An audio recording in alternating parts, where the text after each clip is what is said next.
नमस्कार। सप्ताह जाकर गुरुत्वपूर्ण खबर को लेकिन आमर चर्चित खबर को स्वागत करुच्ची मु बिरंची।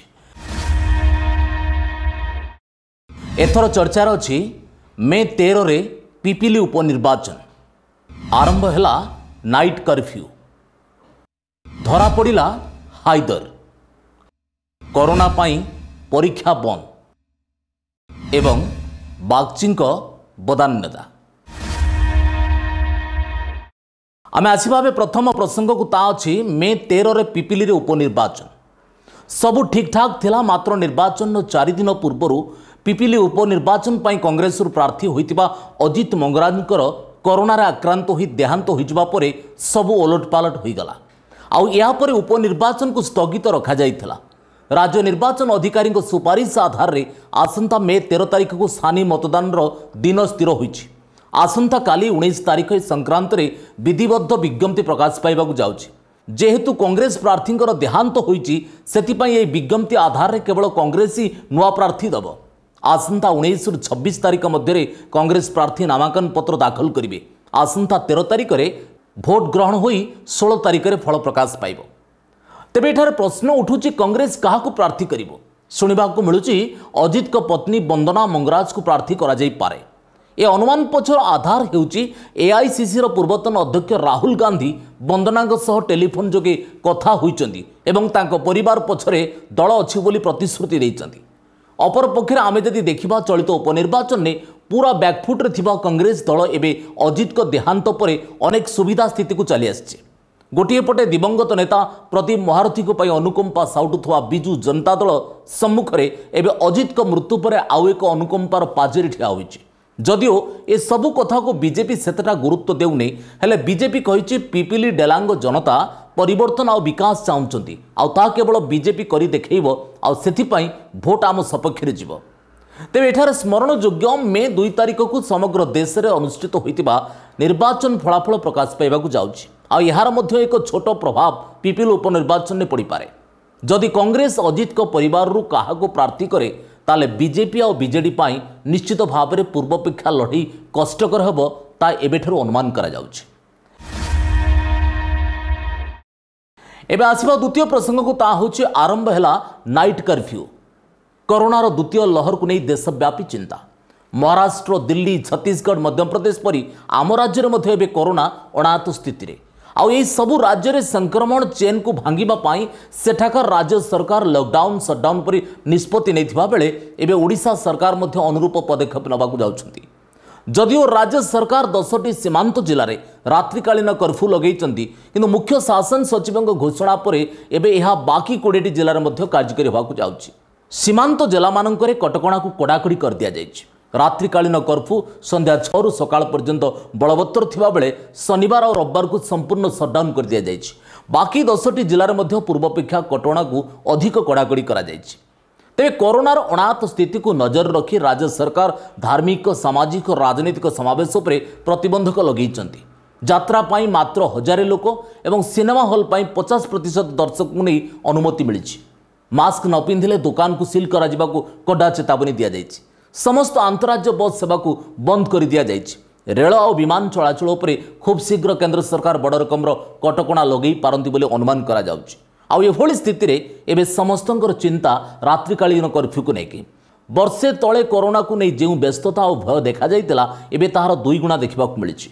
कोरोना वैक्सीन आसीछि सत हेले यह रोगरू पूर्ण मात्रा रे सुस्थ करि परिबो ए जाय यह प्रमाणित होई नाही। अनेक क्षेत्र में देखा जाइछि कोरोना वैक्सीन नेबा पर मध्य संक्रमण हेउतबार खबर आसुछि। महाराष्ट्र, छत्तीसगढ़ पर राज्य में दिन को दिन कोरोना मृतकों संख्या आशातीत वृद्धि पाउछि। आउ एपटे निर्वाचन मध्य सरीने आउरी 3 पर्यायर निर्वाचन पश्चिमबंग पर राज्य में बाकी अछि। पिपिली रे कांग्रेस प्रार्थी अजित मंगराज को देहांत पर आसंता मे 13 तारिख को पुणी उपनिर्वाचन हेबाकु दिन स्थिर होइछि। हुए तो आगामी निर्वाचन गुड़िक निर्वाचन कमिशनर प्रचार पाई अनुमति न दे पारंती। हेले यारी मध्य कोरोना समय नाइट कर्फ्यू, शटडाउन और लॉकडाउन परी अनेक कथा शुणी शुणी समस्त मन में एक नुआ छनका पशिबा परी मने होउछि। एबे आसीबा आ एक गुरुत्वपूर्ण प्रसंग ता होछि धरा पड़िला हाइदर। 5 दिनर लुचकाली खेल पर शेष कुख्यात गैंगस्टर हाइदर पुलिस हाथ में धरा पड़ी। तेलंगाना कमिशनरेट पुलिस ताकू गिरफ करने पर यह चली समस्त कल्पना जल्पनार अंत घटी। किए किए कहते हाइदर जम्बू दे बांग्लादेश चली जाई तो आउ पुणी किए कहूला कौन एक गुप्त स्थान रही योजना करुच्ची। एपरिक विरोधी दल सरकार को घेरवा पछे नथिला। सरकारी अधिकारी माने मिलीमिशी हाइदर को फेरार कर देछन बोली अभियोग भी होतला। आउ शेष में सबु कथार अंत घटे कमिशनरेट पुलिस हाइदर को तेलंगाना गिरफ करिछि। तो एठार प्रश्न उठुचे हाइदर फेरार होबा एक दुर्घटना ना योजनाबद्ध थिला। ए अभियोगर आधार हेउची हाइदर परी जड़े हार्डकोर क्रिमिनाल को सामान्य हाइड्रोसिल ऑपरेशन पाई संबलपुर कटक बड़ मेडिकल को आसीबा कोन निहाती दरकार थिला। जदि आसिला ताहले बड़ मेडिकल ले कैबिन सुविधा से पाइला केमिति, ता पाखु तार ज्ञाति कुटुंब अनायसरे जाउथले केमिति।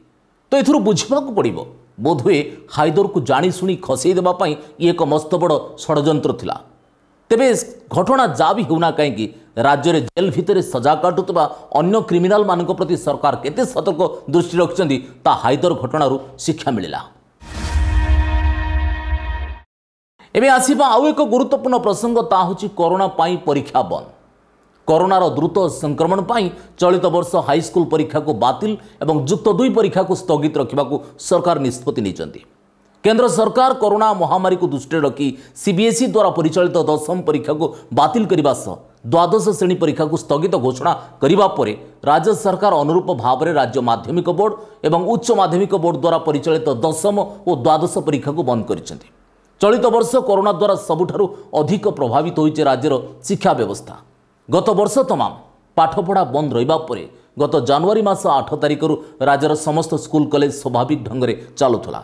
अंततपक्षे 100 दिनर क्लासरूम टीचिंग पर परीक्षा पाई सरकार निष्पत्ति नहीं। हेले कोरोनार द्वितीय लहर आसिबा परे परीक्षार्थी स्वास्थ्य कथा चिंता करी राज्य सरकार समस्त परीक्षा को वर्तमान पाई बंद रखिछन्ति। केवल 10वीं बा द्वादश नहीं एपरिक नीट परी अनेक सर्वभारतीय परीक्षा बंद कर दिया जाइछि। सरकार को कहवा कथा द्वितीय लहर समय जेपरी भाव में संक्रमण वृद्धि पाउछि सेथुर बर्थिबा पाई स्कूल कॉलेज बंद करने छड़ा अन्य किछि भी उपाय नथिला। फल चलित वर्ष पाई समस्त परीक्षा आपातत बंद कर दिया जाइछि। कोरोना द्वारा सारा देश में कोटी कोटी परीक्षार्थी एथिरे प्रभावित होगाकू जाउछन्ति। आम राज्य में समान स्थिति। एवं दैनिक संक्रमण एवं 200 उपर अच्छी। कोरोनार द्वितीय लहर मुख्य भाव में 15 ରୁ 25 वर्ष व्यक्ति को बेसी प्रभावित करुथिबारु राज्य सरकार बाध्य एभली निष्पत्ति नहीं। आसंता जून प्रथम सप्ताह जदि स्थिति स्वाभाविक थाए तेबे परीक्षा करने संपर्क में विचार करा जाई पारे। आउ एभली निष्पत्ति पर साधारणतः परीक्षार्थी एवं सेमानक अभिभावक मल्ल एक नैराश्य खेली जाइछि। किछि शिक्षाविद परीक्षा सामाजिक दूरत्व मानि करबा पई प्रस्ताव दौथुले भी राज्य सरकार किंतु ताकू विचार करनांती। संक्रमण तीव्रता को दृष्टि रखी एभली निष्पत्ति निया जाइथिबा कथा कुआ जाउछि। तेबे वर्तमान समय रे प्रश्न उठुछि राज्य सरकार 10वीं और द्वादश श्रेणी परीक्षार्थी को केउ आधार रे मार्क देबे एवं परवर्ती क्लास को किपर उत्तीर्ण हेबे। सीबीएसई एवं आईसीएसई जदिओ पूर्व इंटरनाल मार्क आधार रे मार्क देबाकू चिंता करुछि सेवरी स्थले राज्य सरकार केउ आधार रे मार्क देबे एवं पिलामाने उत्तीर्ण हेबे। तेबे गोटिए कथा सत ताहला कोरोना समय परीक्षार्थी जीवन जेहेतु गुरुत्वपूर्ण तेणु जाणी शुणी सेमानक भविष्य को अंधकार मध्य को ठेली देबा पई सरकार आदौ प्रस्तुत नाहांती। आजिर शेष प्रसंग ता होची बागची बदान्यता।